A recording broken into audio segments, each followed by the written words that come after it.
que la paix, si possible, soit sur chacun d'entre vous. J'aimerais, à travers cette rapide allocution, m'exprimer sur 3 points, de la manière la plus synthétique possible, 3 points cruciaux en ce qui concerne la situation que connaît notre peuple actuellement sur le continent et dans la diaspora. Le premier point a trait à la situation sécuritaire au Sahel et dans son extension au Bénin, mais aussi en Afrique centrale. Et je parlerai particulièrement de la situation au Bénin avec la mort tragique de 58 militaires, défenseurs de la patrie, qui ont été lâchement assassinés par des forces qui sèment la terreur, et qui sont sponsorisées par des entités dont nous parlerons rapidement dans quelques secondes. Deuxième point, nous allons parler de la mobilisation internationale contre le franc CFA, que nous organisons le 3 mai, pour la rupture des accords coloniaux et pour l'indépendance des territoires encore colonisés au XXIe siècle. Et enfin, nous allons parler de la maladie des pays prétendument développés, pseudo-développés, en Afrique de l'Ouest, dite entre guillemets francophone, maladie qui consiste à exclure de manière systématique les opposants les plus crédibles de la course aux élections présidentielles, de peur que le statu quo soit modifié. Cas de la Côte d'Ivoire et du Bénin. Premier sujet, j'aimerais exprimer ma plus profonde douleur, ma plus grande solidarité vis-à-vis des familles qui ont été touchées par l'assassinat lâche de 58 militaires béninois qui ont décidé de donner leur vie pour défendre la patrie. 58 militaires ont été lâchement assassinés par des groupes qui sèment la terreur.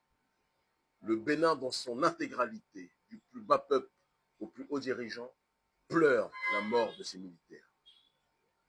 Mais je pense qu'il est important, dans un cadre de réflexion et dans un cadre surtout d'élévation et de résolution des conflits, que l'on puisse aussi s'interroger sur les causes qui entraînent ces conséquences. Parce qu'on ne peut pas pleurer les conséquences tout en chérissant les causes. Et c'est malheureusement l'attitude systémique et systématique du gouvernement béninois. J'ai vu Wilfried Léon Ndéchi pleurer à chaudes larmes.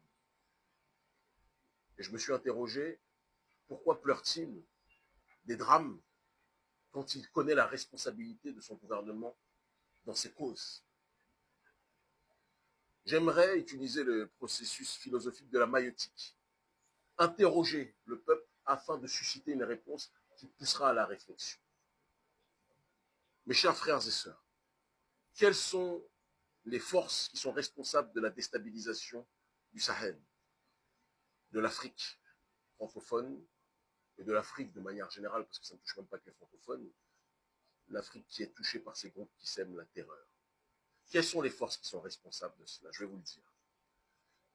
Lorsque la Libye a été déstabilisée après l'assassinat lâche, criminel, cruel, pléonasme, mais c'est une réalité, de Kadhafi, le continent africain a connu une déstabilisation historique. Quels sont les pays qui ont contribué à assassiner Kadhafi et à déstabiliser la Libye, entraînant justement la déstabilisation de la sous-région? Je vous le dis et je vous réponds de but en blanc, c'est le gouvernement français et le gouvernement américain qui ont entraîné l'assassinat de Kadhafi en sponsorisant des groupes rebelles qui aujourd'hui se présentent comme des groupes qui sèment la terreur au Sahel, en Afrique de l'Ouest et dans une partie de l'Afrique centrale. Ces groupes qui sèment la terreur ont été sponsorisés par l'armée française et l'armée américaine. On a donc des gens qui ont payé, sponsorisé des groupes qui sèment la terreur et qui aujourd'hui sont les plus grands alliés du gouvernement béninois. Donc le gouvernement béninois pleure l'assassinat de nos valeureux patriotes militaires, d'accord, par des groupes qui sèment la terreur, et est allié à des pays qui sponsorisent, qui ont sponsorisé en assassinant Kadhafi, ces groupes qui sèment la terreur. On a donc un gouvernement béninois qui s'associe aux sponsors des plus grands criminels et qui pense qu'en s'associant aux sponsors des plus grands criminels, il va mettre fin à la criminalité. C'est de l'analphabétisme géopolitique ou c'est quoi? Non, excusez-moi, je ne comprends pas. La Bléwéa, je ne comprends pas. Qu'est-ce qui se passe? On a un gouvernement qui, pour justement façonner une image de pays qui doit être respecté par l'Occident, est capable de brader ses intérêts vis-à-vis de l'État français et de l'État américain et en fermant les yeux sur la criminalité qui ne cesse de galoper et d'exploser sur notre sol. On a un gouvernement béninois qui est fort avec les faibles, qui est fort avec ceux qui dénoncent le néocolonialisme. Ils ont arrêté mon petit frère Shadrach Onibo Watowede, même si je ne vais pas le cacher, et il le sait. Parce que bien que je soutiens financièrement la situation et l'organisation soutient, je ne suis pas content qu'il se soit arrêté. Je lui avais dit un certain nombre de choses pour que ça n'arrive pas. Et il ne m'a pas écouté. Mais ça, c'est une fenêtre que l'on ferme. Mais il n'avait pas à être arrêté. Le gouvernement béninois l'a arrêté lâchement. Comme il arrête lâchement tous ceux qui critiquent les dérives du gouvernement béninois. Mais le gouvernement béninois n'est pas capable d'arrêter les groupes qui sèment la terreur et qui assassinent nos militaires. C'est à cause de situations comme celle-ci que Ibrahim Traoré a émergé. C'est à cause de situations comme celle-ci qu'Ibrahim Traoré a renversé Damiba et a pris le pouvoir. Et il y a plein de petits Ibrahim Traoré dans l'armée au Bénin qui commencent à être fatigués de voir les nôtres tomber, qui commencent à être fatigués de voir les nôtres saigner, qui commencent à être fatigués de voir notre gouvernement brader notre pays à l'Occident. Dire cela ne signifie pas que je fais partie de ceux qui disent oui, Kémy veut vendre le Bénin à la Russie. Sûrement pas. Le Bénin n'est à vendre vis-à-vis de personne. Et même si géopolitiquement la Russie est un contrepoids très intéressant vis-à-vis de l'Occident, il faudrait être bête pour croire que la Russie est notre messie. Donc fermons la parenthèse et évitons les diabolisations caricaturales sur ce point. Nous voulons l'autodétermination.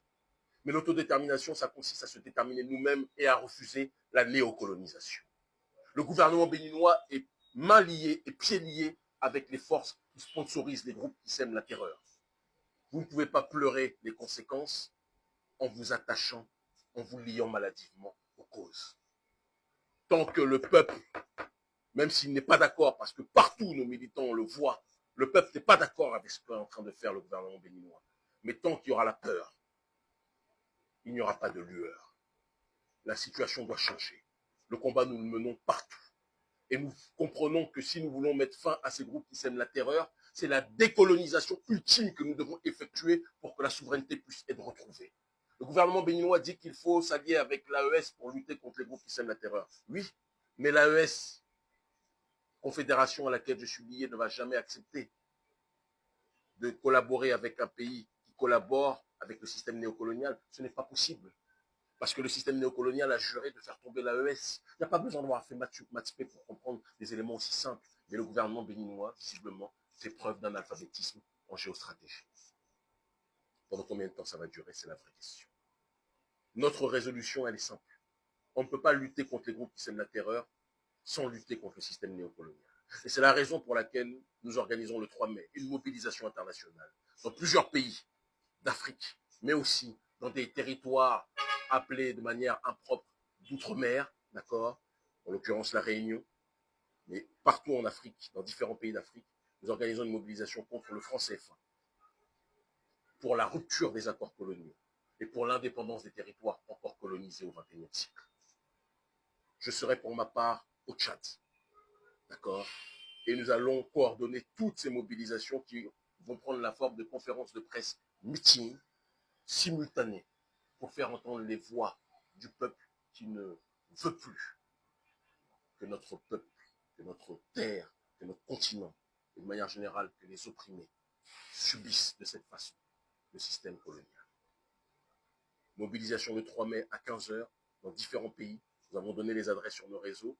Le seul pays dont nous n'avons pas encore donné l'adresse, c'est le Bénin, parce que nous savons que Patrice Talon, en négrier politique contemporain, a pour habitude de capturer les esclaves rebelles de la plantation néocoloniale. Il passe son temps à le faire. Il n'attaque pas et il ne capture pas les groupes qui sèment la terreur, mais il attaque ceux qui veulent résister au système néocolonial. Et donc nous ne donnons pas l'adresse tout de suite, sinon nos militants risquent d'être arrêtés et incarcérés, comme Patrice Talon sait le faire pour faire plaisir à son maître, Emmanuel Macron, et à l'Occident de manière générale. D'autres pays vont se manifester. On est en train de travailler avec le Niger, les autorités du Niger et le groupe de l'ONG Agence panafricaniste à une mobilisation intéressante aussi dans ce sens-là pour dénoncer le système néocolonial à travers justement la question du franc CFA. Il y a un projet de monnaie AES qui est en train de s'organiser, qui est en train d'être plus que jamais travaillé, structuré. Et il y aura de bonnes nouvelles d'ici très peu de temps à ce sujet. Au Burkina, au Mali, au Niger, il y aura, au Sénégal, d'accord, au Bénin, au Tchad, au Cameroun, en Côte d'Ivoire et à La Réunion. Il y aura des mobilisations pour mettre fin au système néocolonial. Je vous donne rendez-vous à tous. Il faudra résister parce que nous savons que les coups seront présents. Mais nous n'avons pas d'autre choix que de viser l'élévation pour l'amélioration des conditions de vie de nos populations. Parce que nos populations sont soumises à des gouvernements iniques. Certains se présentent comme démocrates, d'autres pas. Les plus risibles sont sans doute les démocrates. Les plus risibles sont sans doute ceux qui se présentent comme étant les plus développés, comme la Côte d'Ivoire et le Bénin, qui ont pour maladie de se présenter comme des joyaux de l'Occident et qui devraient normalement imiter ce que l'Occident fait, mais qui ne sont pas capables de les imiter, loin de là. Puisque lorsqu'il s'agit de vouloir copier le système électoral, ils ont cette fâcheuse habitude d'exclure du système électoral les voies les plus crédibles pour changer le statut quo. Cas de la Côte d'Ivoire et du Bénin. Côte d'Ivoire, Guillaume Soro, Laurent Gbagbo, et même Tidiane Thiam, pour lequel je n'ai pas d'atome crochu du tout, d'accord, même je n'ai pas d'atome crochu pour quelconque politicien, mais je constate les faits.